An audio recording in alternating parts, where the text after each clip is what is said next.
யார் தன்னை தழுவிக் கொள்கிறார்? யார் தன்னை வளைக்கிறார்? அவர் பலவீனரா அல்லது சக்திவானரா?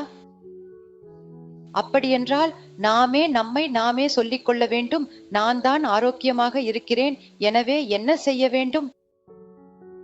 வளைந்து கொள்ள வேண்டும். முன்னால் உள்ளவர் தவறாக நடந்து கொண்டால் வளைந்து கொள்ளுங்கள். அவரிடம் அன்பாக சென்று பேசுங்கள்.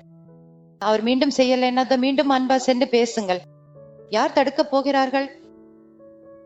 நம்முடைய அகந்தையே தடுக்கிறது. நான் ஏன் செய்ய வேண்டும்? அந்த அகந்தைக்கு பதில் சொல்லுங்கள். ஏனெனில் நான் செய்வதனால் எனக்கு மகிழ்ச்சி கிடைக்கும், ஆரோக்கியம் கிடைக்கும், நல்ல உறவுகள் கிடைக்கும், சரியான கர்மா கிடைக்கும், சிறந்த அதிர்ஷ்டம் கிடைக்கும். வளைந்து கொள்ளுங்கள். நான் வளைந்து கொள்ளவில்லை என்றால் எனக்கு என்ன கிடைக்கும்? துக்கம் கிடைக்கும், நோய் கிடைக்கும், உறவுகளில் சிக்கல்கள் ஏற்படும், அதிர்ஷ்டத்தில் பல விஷயங்கள் நடக்கும். வளைந்து கொள்ளுங்கள். அகந்தைக்கு உடனடியாக பதில் சொல்ல வேண்டும். நான் இதை ஏன் செய்ய வேண்டும்?